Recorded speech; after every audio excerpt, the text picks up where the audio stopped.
आप सभी का स्वागत है। वर्क वीजा के प्रोसेस में लॉयर की क्या भूमिका होती है, ये आपके बहुत ही फ्रीक्वेंट क्वेश्चंस आते हैं।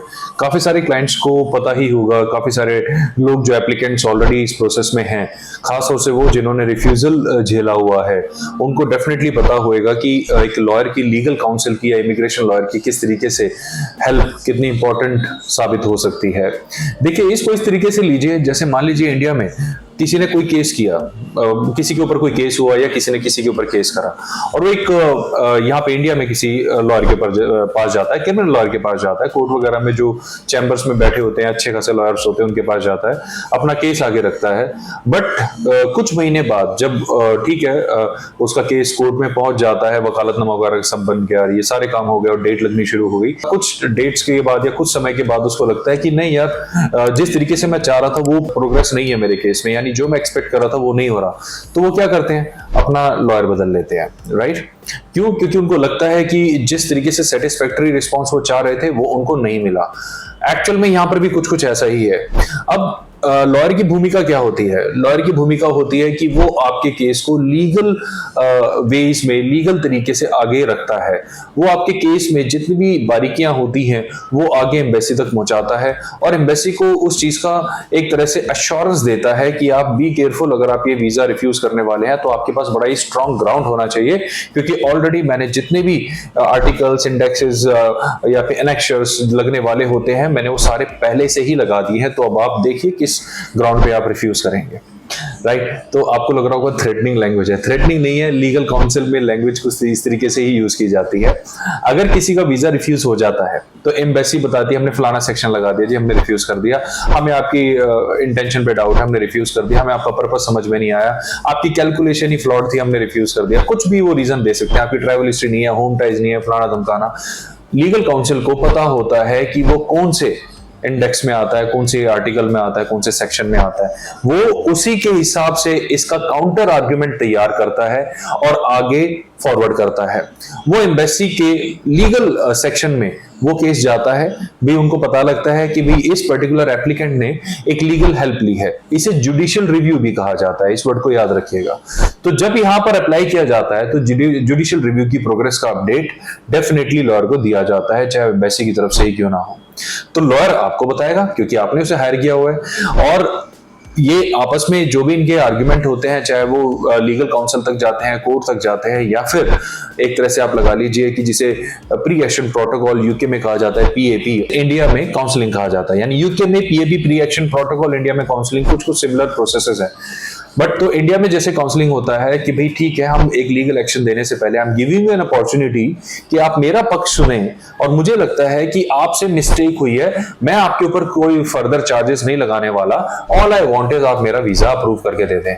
ये है तो बड़ी टेक्निकल चीजें, बट लेकिन अगर किसी का, और खासतौर से कौन से लोग इन लॉयर्स को हायर करते हैं, ज्यादातर वो लोग हायर करते हैं जिन्होंने कोई मोटी इन्वेस्टमेंट करनी हो, या जिन्होंने बहुत लंबे टाइम के लिए जाना हो, जिनका फ्यूचर स्टेक पे लगा हुआ हो, या बहुत सीरियस है जाने के लिए। अगर आप एक रेगुलर टूरिस्ट वीजा पे, रेगुलर बिजनेस वीजा पे जा रहे हैं, या एक रेगुलर परफॉर्मेंस बेस्ड वीजा है, कोई रिलीजियस पर्पस के लिए है, कोई पार्टिसिपेशन वीजा है, उसमें लीगल काउंसिल की या लॉयर्स की कोई जरूरत नहीं होती है, आमतौर पे नहीं होती है। बट किसी ने लेना तो तभी ले सकता है, नेचुरली कोई मना नहीं कर सकता।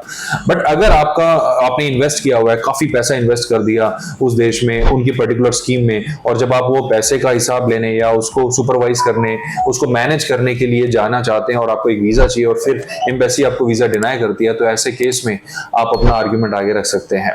और वो आर्ग्यूमेंट कौन रखता है? आपका लॉयर। ठीक है जी। और अगर आप वर्क वीजा में भी जाते हैं तो उस केस में भी लॉयर की हेल्प ली जा सकती है।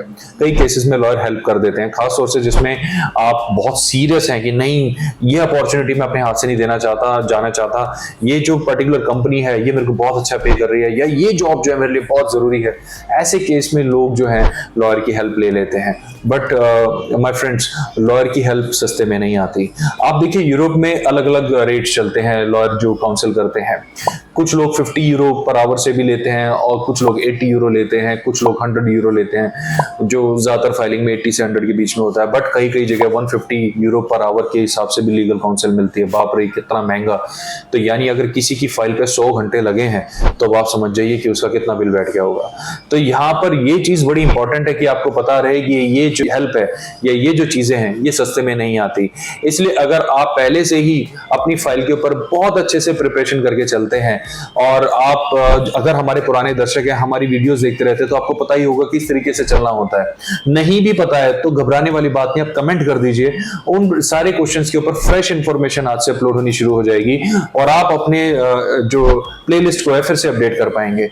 आप पूरी तरीके से शुरू से ही अगर आप अपनी फाइल में वो सारी चीजें करके रखेंगे तो I am very much sure कि आपको लीगल काउंसिल की जरूरत ही नहीं पड़ेगी और वीजा अप्रूवल का रेट आपके केस में बहुत ज्यादा होगा। अब मान लेते हैं कि किसी ने लॉयर को हायर करना है, तो क्या?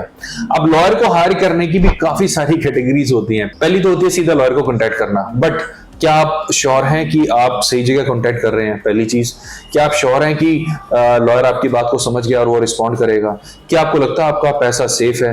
क्या आप श्योर है डिसीजन आपके फेवर में आएगा? ये क्वेश्चन आ रहे होंगे। तो ऐसे केस में एक बीच में कंसल्टेंट इन्वॉल्व होता है जो आपको और लॉयर को जोड़ता है और आपकी सारे कंसर्न्स उसके आगे रखता है, उसके सारे आंसर्स आप तक पहुंचाता है। वो एक कंसल्टेंट होता है जो बीच में ब्रिज का काम करता है, वो होते हैं हम, राइट? तो हमारे पास जैसे जो हमारे लॉयर्स हैं, कई बार हमारे जो क्लाइंट्स हैं जिनको रिजल्ट फेवरेबल नहीं मिल पाते हैं तो वो लीगल काउंसिल की हेल्प लेना कई बार प्रेफर करते हैं, तो हम उनको एक लॉयर के साथ जोड़ देते हैं कि ठीक है, यू कैन गो।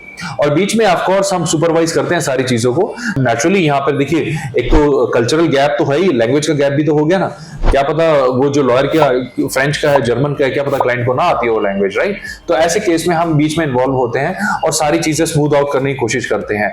लॉयर जो होते हैं, चाहे लॉयर ही क्यों ना हो, कोई भी हो, प्रोफेशनल हो, किसी भी देश का हो, वो टाइम का बड़ा पाबंद होता है।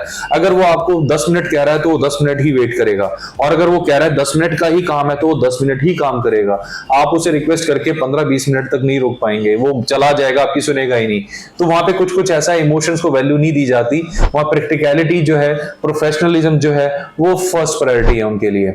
और काफी सारे केसेस में फी नॉन रिफंडेबल भी होती है, यानी आपने लीगल काउंसिल ले लिया तो उसकी कोई एश्योरेंस नहीं है 100% वीजा आएगा। हाँ, चांसेस बहुत अच्छे हो जाते हैं विदाउट अ डाउट, बट कोई गारंटी नहीं होती कि 100% मेरा वीजा आएगा। नो, कोई गारंटी देता है चाहे लीगल काउंसिल क्यों ना हो तो दाल में कुछ काला है। देखिए, अल्टीमेटली वीजा देना ना देना ये एम्बेसी के ऊपर है।